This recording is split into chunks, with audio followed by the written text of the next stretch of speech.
kita yang berada di sini ini bertanggung jawab kepada 260 juta penduduk Indonesia. Bidang kesehatan itu dianggarkan 75 triliun. 75 triliun. Baru keluar 1,53% coba. Uang beredar di masyarakat kerem ke situ semua. Segera itu dikeluarkan dengan penggunaan yang tepat sasaran, pembayaran tunjangan untuk dokter spesialis, untuk tenaga medis, segera keluarkan.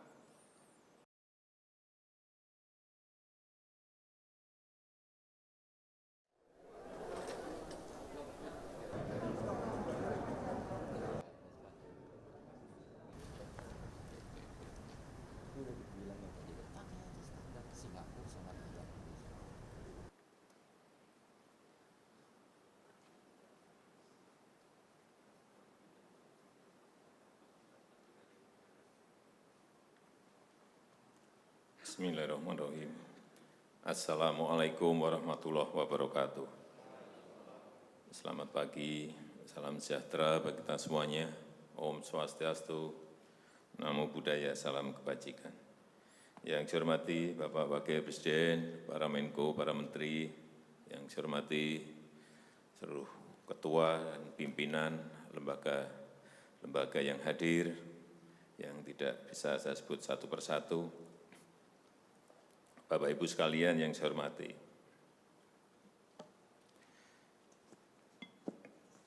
suasana dalam 3 bulan ke belakang ini dan ke depan, mestinya yang ada adalah suasana krisis. Kita juga mestinya juga semuanya yang hadir di sini sebagai pimpinan, sebagai penanggung jawab, kita yang berada di sini ini bertanggung jawab kepada 260 juta penduduk Indonesia. Ini tolong digarisbawahi. Dan perasaan itu tolong sama, kita sama. Ada sense of crisis yang sama.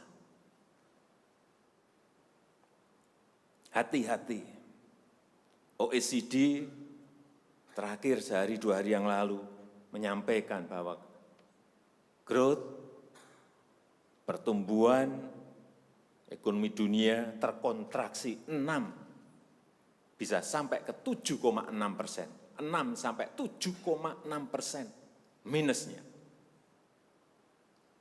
Bank Dunia menyampaikan bisa minus 5%. Perasaan ini harus sama. Kita harus ngerti ini. Jangan biasa-biasa saja. Jangan linier. Jangan menganggap ini norma. Bahaya sekali kita. Saya melihat masih banyak kita yang menganggap ini normal. Nah, kalau saya lihat Bapak, Ibu, dan saudara-saudara masih ada yang melihat ini sebagai sebuah masih normal, berbahaya sekali. Kerja masih biasa-biasa saja. Ini kerjanya memang harus ekstra luar biasa, extraordinary. Perasaan ini tolong sama. Kita harus sama perasaannya, kalau ada yang berbeda satu saja sudah berbahaya.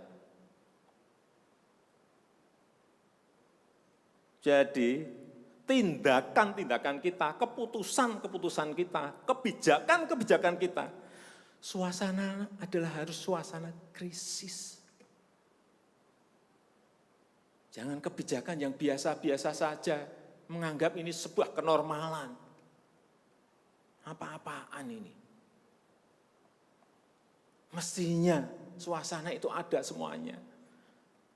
Jangan memakai hal-hal yang standar pada suasana krisis.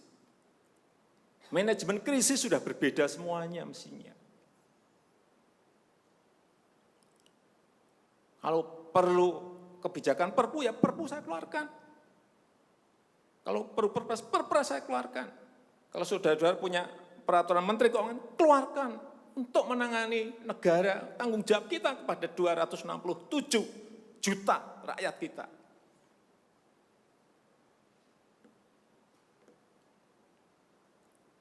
Saya lihat masih banyak kita ini yang seperti biasa-biasa saja. Saya jengkelnya di situ. Ini apa enggak punya perasaan? Suasana krisis.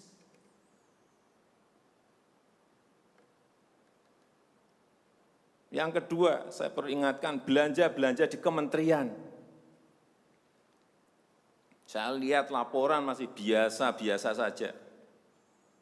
Segera keluarkan belanja itu secepat-cepatnya karena uang beredar akan semakin banyak, konsumsi masyarakat nanti akan naik. Jadi belanja-belanja kementerian tolong dipercepat.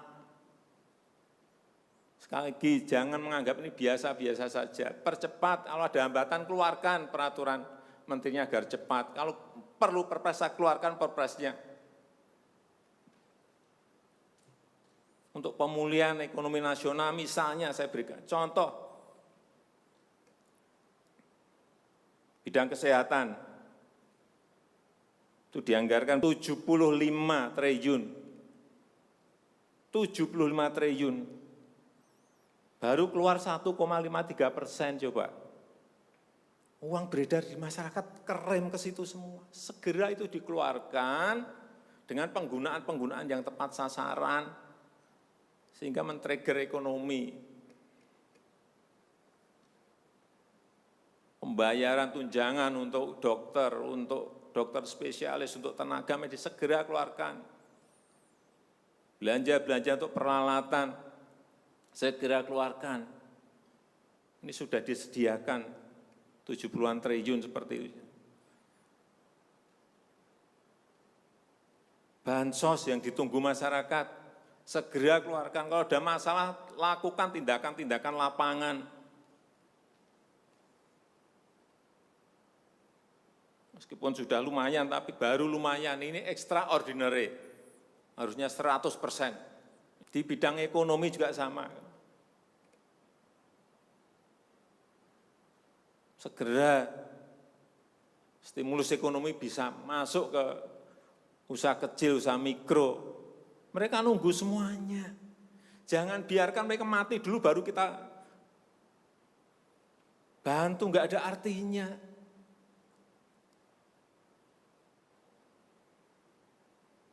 Berbahaya sekali kalau perasaan kita seperti nggak ada apa-apa, berbahaya sekali.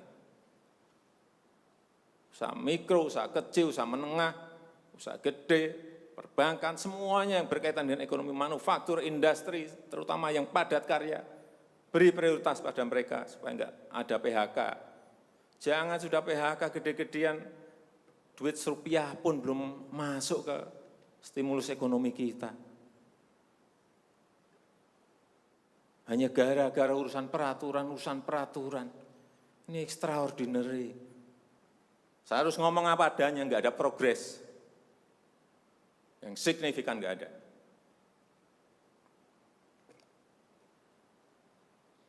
Kalau mau minta perpu lagi, saya buatin perpu. Kalau saudara belum cukup, asal untuk rakyat, asal untuk negara. Saya pertaruhkan reputasi politik saya.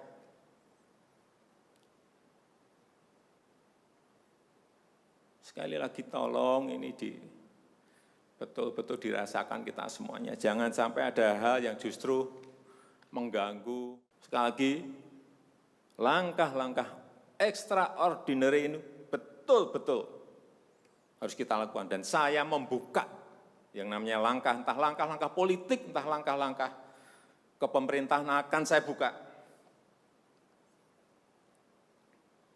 Langkah apapun yang extraordinary akan saya lakukan. Untuk 267 juta rakyat kita, untuk negara. Bisa aja membubarkan lembaga, bisa aja reshuffle, udah kepikiran kemana-mana saya. Entah buat perpu yang lebih penting lagi, kalau memang diperlukan, karena memang suasana ini harus ada. Kalau suasana ini tidak, Bapak Ibu tidak merasakan itu, sudah. Artinya tindakan-tindakan yang extraordinary keras akan saya lakukan.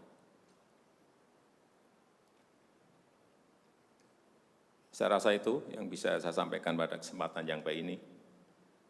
Saya betul-betul minta pada Bapak, Ibu, dan saudara-saudara sekalian mengerti, memahami apa yang tadi saya sampaikan.